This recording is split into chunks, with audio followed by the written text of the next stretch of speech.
जय हिंद दोस्तों, आपका बायोलॉजी क्लास में फिर से स्वागत है। आज 12th क्लास का वीवीआई सवाल जो कि 2018 में पूछा गया था, वो सवाल है आपका कि अनुलेखन प्रक्रिया से आप क्या समझते हैं। इसमें आपको पता है 3 सवाल मिलेगी, इसमें लॉन्ग टाइम में क्वेश्चन आता है। तो सवाल था अनुलेखन प्रक्रिया से आप क्या समझते हैं। उसी में एक और सवाल है, एक प्रारूपिक प्रोकैरियोटिक में अनुलेखन की प्रक्रिया का वर्णन करें।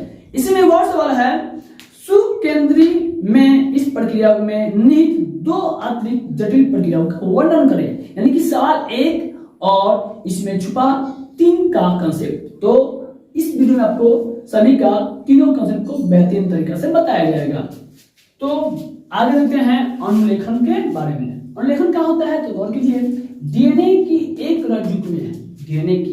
एक रज्जुक में अनुवांशिक सूचनाओं का, अनुवांशिक सूचना मतलब होता है कि जब आप किसी के पास मैसेज करते हैं व्हाट्सएप पर या इंस्टाग्राम पे, वही ना यहाँ पे भी होता है डीएनए के कंसेप्ट में अनुवांशिक सूचनाओं का आरएनए में प्रतिलिपिकरण करना, यानी कि फोटोस्टेट करना की प्रक्रिया क्या कहते हैं, अनुलेखन कहते हैं। उसमें देखिए मेन डिबेट टॉपिक रहेगा, सवाल आपको जो पूछी जाएगी वो क्या है, अनुवांशिक सूचनाओं का स्थानांतरण डीएनए से एमआरएनए। भी याद रखिएगा कि एमआरएनए में होता है। सवाल आपसे पूछेगी कि अनुवांशिक सूचनाओं का स्थानांतरण डीएनए से किस में होता है, यानी किस आरएनए में होता है। तो आपको पता होना चाहिए कि आरएनए 3 प्रकार का होता है, टीआरएनए, एमआरएनए और आरआरएनए। तो बात करते हैं कि जो एमआरएनए होता है उसमें क्या होता है, इस सूचनाओं का स्थानांतरण होता है। सबसे पहला पॉइंट कि जब डीएनए होता है, डीएनए की जो 2 कुंडली होती है, एक कुंडली क्या होता है टेम्पलेट के रूप में कार्य करके आरएनए में कन्वर्ट होती है, आरएनए में बदल जाती है। लेकिन वो किसके द्वारा बदला जाता है, वो है आरएनए पॉलीमरेज द्वारा। आगे देखेंगे इसके नेक्स्ट टॉपिक। तो अब देखेंगे हम लोग प्रोकैरियोटिक में अनुलेखन समझते हैं। देखो पहले प्रोकैरियोटिक का मतलब क्या होता है वो जानना होता है। आपको मान चाहिए कोशिका 2 प्रकार के होते हैं, एक यूकैरियोटिक एक प्रोकैरियोटिक। जो कि आज जो हम लोग पढ़ रहे हैं डीएनए के कॉन्सेप्ट के आधार पे, वो होगा प्रोकैरियोटिक में अनुलेखन, यानी कि उसमें जो डीएनए होता है, आरएनए होता है, कैसे काम होता है, कैसे कार्य करते हैं। तो होता क्या है, सबसे पहले होता है कि इसमें जो पॉलीसिट्रीन और सतत जीन पाए जाते हैं। समझ इस बात को, इनमें जो भी जीन होते हैं वो क्या होते हैं, सिट्रॉनिक और सतत संरचना वाले होते हैं। इसका स्ट्रक्चर जो होता है जीन पाए जाते हैं। खासकर मैं एग्जाम्पल हम ले तो ये जीवाणु में अनुलेखन जो प्रक्रिया होता है 3 प्रकार का क्या होता है, आरएनए बनाता है। एक होगा एमआरएनए, एक होगा टीआरएनए और एक होगा आरएनए। फिर समझने का प्रयास कीजिएगा कि जीवाणु में अनुलेखन के द्वारा 3 प्रकार के आरएनए बनाए जाते हैं। अब बात करते हैं इसमें होता क्या है। तो एक बात और गौर कीजिएगा कि जो डीएनए होता है, जो एक डीएनए निर्भर जो एंजाइम होते हैं वह उत्प्रेरित करते हैं। क्या करते हैं, उत्प्रेरित करते हैं। उत्प्रेरित कौन करता है, तो ये डीएनए आरएनए पॉलीमरेज करते हैं। किसके लिए, डीएनए एंजाइम को बनाने के लिए या उसको प्रेरित करते हैं बनने के लिए। बात करते हैं इसकी प्रक्रिया कैसे गुजरती है। तो पहले गौर कीजिए कि सबसे पहले यहाँ पे जो एमआरएनए होगा टेम्पलेट प्रदान करेगा। क्या करेगा, टेम्पलेट बनाएगा। जो दूसरा मिलेगा टीआरएनए, वह एमिनो अम्ल को लाने और आनुवंशिक पदार्थ को पढ़ने का कार्य करेगा। नेक्स्ट जो मिलेगा आपका आरआरएनए, ये स्थानांतरण के दौरान जब आनुवंशिक सूचना एक डीएनए से आरएनए में स्थानांतरण होने जाएगा तो वहां पे क्या होगा, इसकी जो भूमिका रहेगी आरआरएनए का, एक तो संरचनात्मक करेगा या उत्प्रेरक की भूमिका रहेगी, इसकी उत्तेजित करेगा। और नेक्स्ट बात आगे हम लोग बढ़ेंगे टॉपिक पे। तो जो आरएनए पॉलीमरेज होगा वह उनायक से जुड़कर, क्या होगा, उनायक से जुड़कर अनुलेखन की 3 इकाई होती है। एक मिलेगा आपका उनायक मिलेगा, और दूसरा मिलेगा संरचनात्मक जीन मिलेगा, और तीसरा मिलेगा आपका समापक मिलेगा, जो कि यहाँ पूरे चीज का उल्लेख होगा यहाँ से। तो क्या होगा, उन्नायक से जुड़कर कौन, आरएनए पॉलीमरेज उन्नायक से जुड़कर अनुलेखन का शुरुआत करता है। ये ऑब्जेक्टिव में काम में आएगा कि आरएनए पॉलीमरेज किससे जुड़कर अनुलेखन का शुरुआत करता है, तो आपका आंसर होगा क्या होगा, उन्नायक।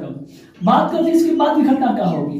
इसके बाद जैसे ही जुड़ना स्टार्ट होगा तो टेम्पलेट जो होगा ओकरा में वृद्धि होगा। क्या होगा, वृद्धि मतलब बहुलिकित हो जाएगा, यानी कि बढ़ना स्टार्ट होगा। बहुलिकित का मतलब है कि बहुत सारे अणु जुड़ने लगते होते हैं, उसको बोलते हैं पॉली बोलते हैं। पॉली मतलब बहुलिकित, इसका हिंदी हो गया।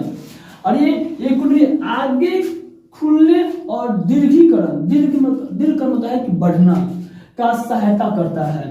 अब इसमें क्या होता है, जो आरएनए होते हैं, छोटा आरएनए लंबा वाला होते हैं, वही आरएनए से जुड़ते हैं।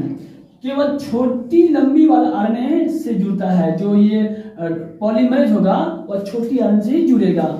जब आरएनए पॉलीमरेज समापक के किनारे पहुंचेगा, कहां पहुंचेगा, समापक के किनारे पहुंचेगा, तो क्या होगा, वहां जो नया आरएनए बना होगा वह आरएनए पॉलीमरेज से अलग हो जाएगा और यहाँ से जो बनने की प्रक्रिया होती है समाप्त हो जाती है। आप फिर इस चीज को थोड़ा सा कन्फ्यूज वाली बात होती है कि क्या क्या हम बोल दिए, तो शॉर्टकट में आपको एक टॉपिक में व्याख्या करते हैं। तो सबसे पहले होता है प्रोकैरियोटिक में अनुलेखन, और होता क्या है, इसमें पॉलीसिट्रॉनिक और सतत संरचनात्मक जीन पाए जाते हैं। जो बैक्टीरिया होते हैं वे 3 प्रकार के आरएनए बनते हैं अनुलेखन द्वारा, एमटीआर। बात करते हैं जो एक डीएनए निर्भर एंजाइम होते हैं, उत्प्रेरित करते हैं कौन, आरएनए पॉलीमरेज। बात करते हैं इसमें आपका दिया है एमआरएनए, टीआरएनए और आरएनए की संपूर्ण बातों को व्याख्या की गई है। आपको करना कुछ नहीं है, टॉपिक वाइज नंबर दिया गया है कि आप याद करने में आसानी होगी और आसानी से याद कर लेंगे। तो आगे हम नेक्स्ट टॉपिक पर गौर करेंगे, वह है शुभ केंद्रों में अनुलेखन की प्रक्रिया। यानी कि अब यहाँ बात चलेगी जो यूकैरियोटिक जीव होते हैं उनके कॉन्सेप्ट का आप आगे बढ़ेंगे, यानी कि शुभ केंद्रों में अनुलेखन की प्रक्रिया कैसे होती है।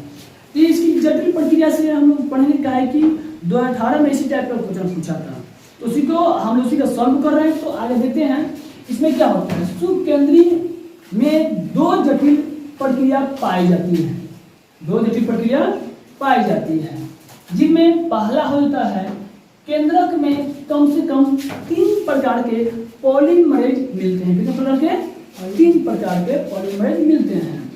पहला पॉलीमरेज जो पॉलीमरेज होगा इसका होता है आरएनए पॉलीमरेज, छूट गया है, आरएनए पॉलीमरेज। प्रथम जो आरएनए पॉलीमरेज होगा वह आरएनए को अनुलेखित करेगा, यानी उसको क्या करेगा, ट्रांसक्रिप्शन करेगा।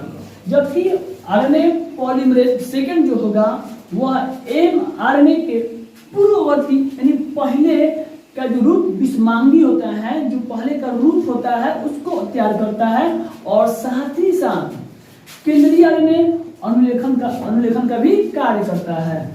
बात करते हैं आरएनए पॉलीमरेज या टीआरएनए और बहुत प्रकार के 5S आरएनए और SNRNA। आप लोग थोड़ा सा कंफ्यूज हो रहे होंगे कि F5S आरएनए का होता है, मैं बता दूं कि यह होता है S5 सब यूनिट, एक मात्रा होता है, सब यूनिट होते हैं आरएनए। बात करें SNRNA के बारे में, जिसको बोलते हैं स्मॉलर न्यूक्लियर आरएनए, उसको जाना है। जबकि इसके अनुलेखन का जिम्मेदार कौन है, आरएनए पॉलीमरेज का अनुलेखन का कार्य होते हैं। तो अब इसको हम आगे टॉपिक देखते हैं, नेक्स्ट टॉपिक। तो बात करते हैं दूसरा टॉपिक पे। एक पहला पढ़ चुके हैं जो कि 3 प्रकार का आरएनए पॉलीमरेज मिला था, जो कि आप तीनों के बारे जान चुके हैं, और वो उसी का 2 पार्ट था। पहला पार्ट हो गया, उसी का पार्ट पर बात करते हैं। जब अनुलेखन की शुरुआत होती है, यानी कि जब प्रारंभिक अनुलेखन में जब प्रक्रिया होती है तो 2 बातें होती है। एक मिलेगा व्यक्तिक, यानी इसको बोलते हैं एक्सॉन्स, ठीक है, कहीं आपको इग्नॉन्स मिलता है, तो इंग्लिश थोड़ा सा अच्छी है तो मेंटेनेंस कर लीजिएगा। बात करते हैं, और जबकि अव्यक्तिक होगा, ये दोनों प्रकार के मिलेंगे। इसको इसे बोलते हैं इंट्रॉन्स, इंट्रॉन्स मिलते हैं। अब आप कंफ्यूज है कि ये होता क्या है। देखिए, जब प्रारंभिक कोडन होगा तो एक कहीं जुटेगा तो कहीं टूटेगा। आगे जो आप बताएंगे चीजों क्लियर करेंगे तो आपको समझाने चलेंगे। बात करते हैं यह, अतः जब ये प्रक्रिया शुरुआत हो गई है, अब यहाँ पर क्या होगा, जो प्रारंभिक आरएनए होता है उसमें क्या होता है, सक्रिय होता है। क्या होता है? तो अभी हम टॉपिक समझे थे कि व्यक्तिक अव्यक्तिक के बारे में हम लोग बताए थे आपको। मैं बता दूं आप लोग में कि जब ये प्रक्रिया शुरू होती है तो उसमें ये असक्रिय होकर करता है, साथ में जो व्यक्तिक है वह किसी निश्चित क्रम में जाके जुट जाएगा, और जबकि अव्यक्तिक है किसी क्रम में जाके वहां से क्या होगा, अलग होने की प्रक्रिया शुरू हो जाता है। यानी अनुलेखन की जो प्रक्रिया होती है, अनुलेखन की, वो अलग होने और जुड़ने की प्रक्रिया को शुरुआत करती है। तो बात कर रहे थे हम कि जो व्यक्तिक जिस क्रम में जुड़ता है, अब वहां पर जो आरएनए होगा उसको हम बोलेंगे प्री आरएनए। क्या बोलेंगे? Pre RNA. अब ये प्री आरएनए का एक और नाम होता है HNRNA, हेटेरोन्यूक्लियस आरएनए के नाम से जाना जाता है।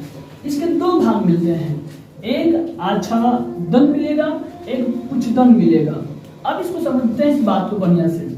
ये जो आच्छादन होगा एक असाधारण न्यूक्लियोटाइड, असाधारण न्यूक्लियोटाइड मेथिल ग्वानोसिन से जो H का कैप होगा, जहां वो पॉइंट होगा जहां आरएनए का, वहां कैप जैसा होता है, वहीं पर क्या होगा, जुड़ेगा। वो जहां जुड़ेगा आरएनए, उसका जो किनारा होगा 5' किनारा का होता है। अब ये जो अभी टॉपिक समझाया गया वो प्रक्रिया से गुजरता है। जब दूसरी प्रक्रिया मिलेगा, उच्चदन मिलेगा, इसमें जो एडेनिन समूह का होगा, एडेनिन समूह होगा वह पॉलीएसिक्वेंस के रूप में, पॉलीएसिक्वेंस के रूप में क्या होता है, स्वतंत्र रूप से जुड़ता है। जो कि क्या होगा, जब यहाँ 5 मिलेगा तो यहाँ पर क्या मिलेगा, 3' मिलेगा। यानी कि आच्छादन पर आपका 5' और यहाँ पे मिलेगा 3' का उल्लेख होगा। अब ये क्या होगा, जैसे आगे बढ़ेगा, बढ़ने की प्रक्रिया होगी, यह HRNA क्या होगा, mRNA में क्या होता है, ये आपका कन्वर्टिंग प्रक्रिया हो जाती है, और यहाँ से क्या होता है, यह सुकेंद्री में ये आरएनए बनने की प्रक्रिया शुरू होती है। अंत क्या बनेगी, DNA।